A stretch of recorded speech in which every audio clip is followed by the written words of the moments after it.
Right, let's get right into this. Not too long ago, the official line was that Iran's military was, and I quote, destroyed. Their navy basically underwater. So to drive that point home, the United States put together this massive naval force, the kind of thing we haven't seen in decades. It was meant to be this overwhelming show of power, swift, decisive.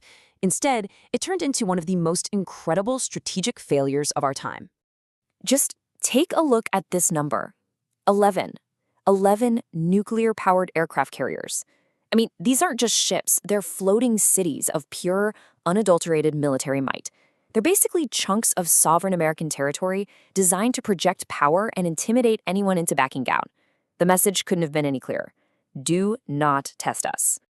And that was the confident chatter coming out of Washington. The thinking was pretty simple. You show up with this much hardware, and the outcome is already decided, right? But as we're about to see, the reality on the water was a whole different story from the plan on paper. And that really is the million-dollar question we're digging into here. How did the most powerful, most feared navy in the world find itself completely neutralized without a single shot fired in a major naval battle? The answer? Well, it reveals a whole new rulebook for modern warfare, and it's about a lot more than just ships and missiles.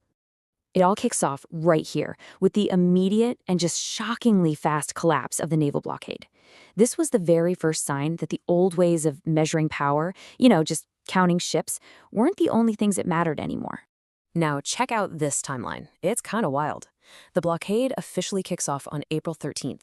Just 24 hours later, a sanctioned Chinese tanker, the Rich Starry, just sails right on through the Strait of Hormuz, cruises right past the entire U.S. fleet. The whole world is watching, holding its breath, waiting to see what happens. And you know what happened? Absolutely nothing. Zip. Nada. The bluff had been called. So why didn't they do anything? Well, it all comes down to this idea of deterrence, but flipped on its head. See, Iran had warned that any ship trying to enforce the blockade would be dealt with severely. And the U.S. Navy Command had this chilling realization. If they opened fire, the risk of losing an aircraft carrier was just unacceptably high. Reports were saying their ships couldn't even get close enough to the Iranian coast without becoming sitting ducks. But Iran's threat wasn't just bluster, and it wasn't based on their power alone. They had a hidden partner helping them out.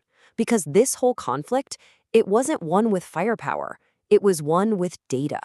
And this is just a fundamental truth of war today, laid bare for everyone to see. You can have the biggest, baddest weapon system in the world, but if you don't know where to point it, or even worse, if your enemy knows exactly where you are at all times, you're just a very, very large and very expensive target. And this slide just nails the core problem that crippled the whole U.S. strategy. The entire doctrine of a carrier strike group is built on being a ghost, right? An untraceable force. But Russia, acting as Iran's intelligence engine, basically turned that ghost into a giant blinking red dot on a digital map that you just couldn't miss. So here's how they did it. Russia was feeding them precise satellite coordinates. Then, those coordinates were reportedly juiced up by Chinese AI systems, like something called Mizar Vision. Put those two together, and you give Iranian forces the ability to target any military asset with an accuracy of 1/3 of a square meter. Think about that. The rule of engagement became terrifyingly simple.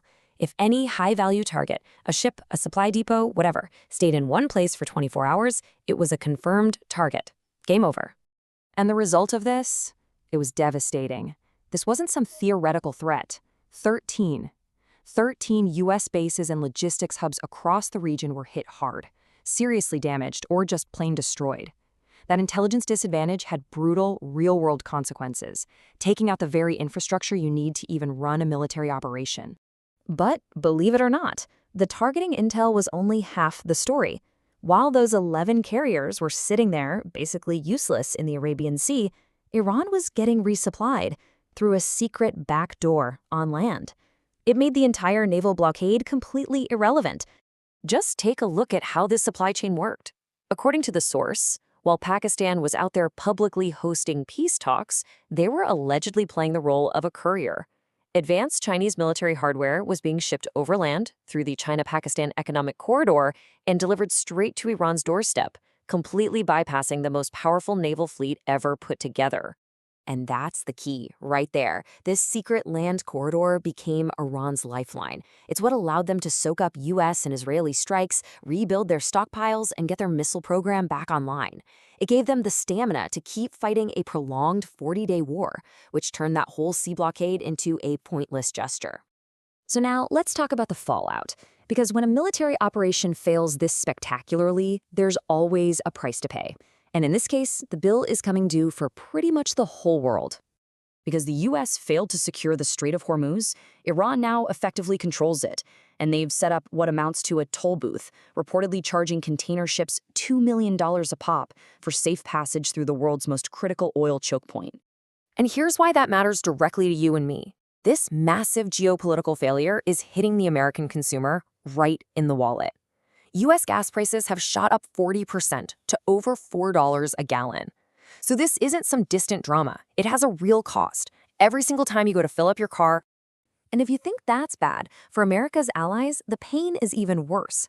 Europe shelled out a staggering $22 billion for energy in just 44 days without getting a single extra drop of oil or gas for it. It was this kind of economic bleeding that led key NATO partners like the UK and France to back away from the blockade, leaving Washington totally isolated. So what's the big takeaway from all this? This wasn't just a lost battle. It's been called a colossal blunder, one that has shown in stark terms the limits of conventional American power and is speeding up a major shift in the global order. I mean, this scorecard really says it all. You just measure the operation against its own stated goals, and it's a complete wipeout. Achieve regime change? Nope. Stop nuclear enrichment? Failed. Destroy Iran's missile program? Also failed. Halt its support for proxies? Failed.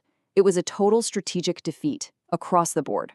And the ripples go way beyond the military. We are literally watching a shift away from a global system where the US dollar is king. And if you want proof, look no further than this. Iran now accepts payment for that toll to get through the strait in Chinese yuan. It seems the center of gravity for the global economic storm is shifting from Washington to Wuhan. Which leaves us with this one last, pretty provocative thought. The old symbols of power, the untouchable carrier fleet, the almighty dollar, they're being seriously challenged. In an age of total information, where your biggest and best assets can be tracked with pinpoint accuracy from space, what does it even mean to be a superpower anymore?